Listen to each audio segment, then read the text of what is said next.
నమస్తే. ఎన్నో ఆధ్యాత్మిక విషయాలు మన ఛానల్లో మాట్లాడుతూనే ఉన్నాం. మనందరికీ సుపరిచితులు రాశి ఫలితాల ద్వారా, అలాగే ప్రత్యేకమైన పండగల గురించి చాలా చక్కటి వివరణ ఇస్తారు.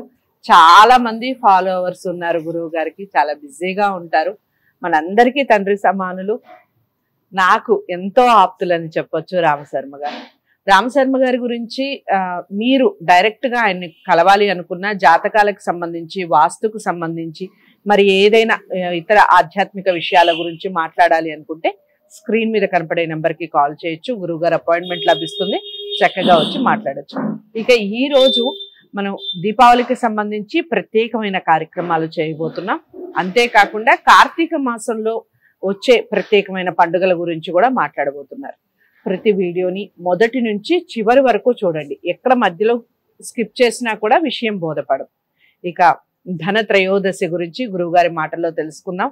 ఎందుకు ఆ రోజున ఎక్కువగా ప్రాధాన్యత ఉంటుంది, కారణం ఏమిటి, దేన్ని పూజించటం వల్ల అసలు ధనం మనకి లభిస్తుంది, ఆ రోజుకు ఉన్నటువంటి ప్రాముఖ్యత ఏమిటి, ఈ విషయాలన్నీ గురువుగారి మాటల్లో తెలుసుకుందాం.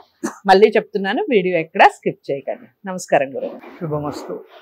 గురువుగారు, మనం నరక చతుర్దశి చాలా అంటే చాలా చక్కగా, అసలు సత్యభామని కూడా చక్కగా పూజించుకోవాలి అన్న విషయాన్ని చాలా చక్కగా ముగించారు, చాలా బాగా చెప్పారు. ఇక దీపావళి అంటే అందరూ కూడా అసలు కులాలకి మతాలకి అతీతంగా జరుపుకుంటారు. దీపావళి ఎవరైనా జరుపుకుంటారు. చిన్న పెద్ద ఆనందోత్సాహాల మధ్య జరుపుకునే ఏకైక పండుగ ఏదన్నా ఉంది అంటే అది దీపావళి. ఎందుకు దీపావళికి ఇంతటి ప్రత్యేకత అని వివరిస్తూ, దీపావళి నాడు అసలు ఏం చెయ్యాలి, ఏం చేయకూడదు, అమావాస్య కదా, మరి అమావాస్య అయినా కానీ అంత ప్రత్యేకంగా జరుపుకుంటారు, ఏం చేయొచ్చు, ఏం చేయకూడదు దీపావళి నాడు చెప్పు. శ్రీ గురుభ్యో నమః. మహాగణాధిపతయే నమః. అమ్మ, నరక చతుర్దశి నాడు నరకాసుర సంహారం జరిగిపోయింది. ఆ రోజు అభ్యంగన స్నానం చేసుకున్నాము, పండుగ చేసుకున్నాము. తెల్లవారి అమావాస్య, ఆశ్వీజ బహుళ అమావాస్య. మరి ఒక దుర్ఘటన జరిగిపోయింది అంటే మరి మనం శుభంగా సంతోషంగా అందరం కలిసి ఉండాలి కదా, పండగ చేసుకోవాలి కదా. ఒక విజయాన్ని సాధించి వచ్చాము అన్నప్పుడు దానికి మనం సంతోషంగా అందరం కలిసి హాయిగా ఉంటాము. దీపావళి, దీపముల వరస. దీపావళి అంటే దీపముల యొక్క వరస. నరకుడు అజ్ఞానుడు. అంటే దీనికి మనం ఆధ్యాత్మికంగా తీసుకున్నట్టయితే నరకము అంటే అజ్ఞానము. మనలో ఉన్నటువంటి ఒక అజ్ఞానాన్నంతా కూడా నరక చతుర్దశి నాడు మనము పారద్రోలుకున్నాము. తెల్లవారి దీపాలన్నీ కూడా వించి మనలో జ్ఞాన జ్యోతిని ప్రవేశపెట్టుకోవడమే దీపావళి. మరి దీపావళి నాడు ఏం చేయాలి అంటే, దీపావళి నాడు కూడా ఉదయం స్నానం చేసుకొని, ఆ రోజు ఇల్లంతా శుభ్రం చేసుకొని, ఇంటికి మామిడి తోరణాలు, వాటిలో ముగ్గులు అవన్నీ కూడా శుభ్రం చేసుకొని రకరకాల పిండి వంటలు చేసుకోవాలి. దీపావళి నాడు రాత్రికి లక్ష్మీ పూజ చేసుకోవాలి.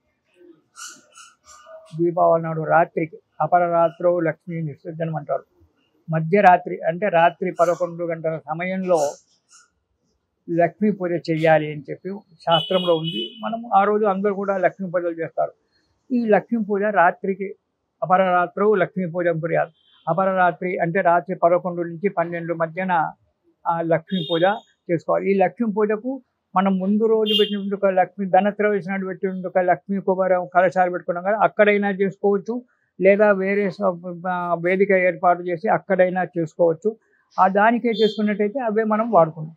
అలా లక్ష్మీదేవి యొక్క పూజ చేసుకోవడము రాత్రి పూట.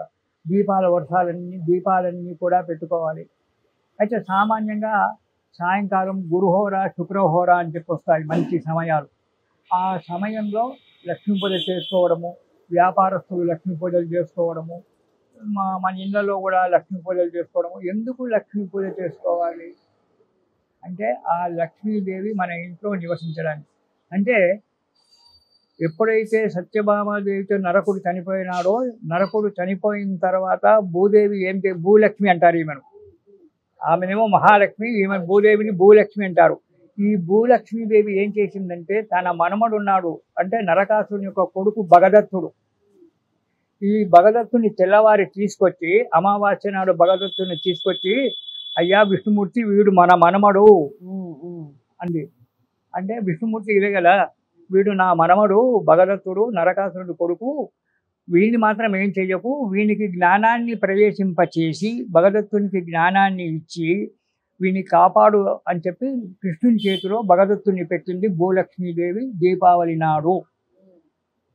అప్పుడు కృష్ణుడు సరేనని చెప్పి ఆ భగదత్తుని ఈ ప్రాగ్జ్యోతిషపురానికి పట్టాభిషేకం చేసి వాడిని, అరే మీ నాన్న దారిలో నువ్వు వెళ్ళకరా, మంచి దారిలో వెళ్ళి జ్ఞానోపదేశం చేసి ఆ భగదత్తునికి అక్కడ ఉంచాడు. అది దీపావళి రోజు, అమావాస్య నాడు దీపావళి రోజు జరిగినటువంటి ఒక విషయం. ఆ భగదత్తుడు మన భారత యుద్ధం వరకు ఉన్నాడు. కృష్ణుడు అప్పుడే కదా భారత యుద్ధం జరిగింది. భారత యుద్ధంలో పాండవుల పక్షాన పోరాడాడు భగదత్తుడు.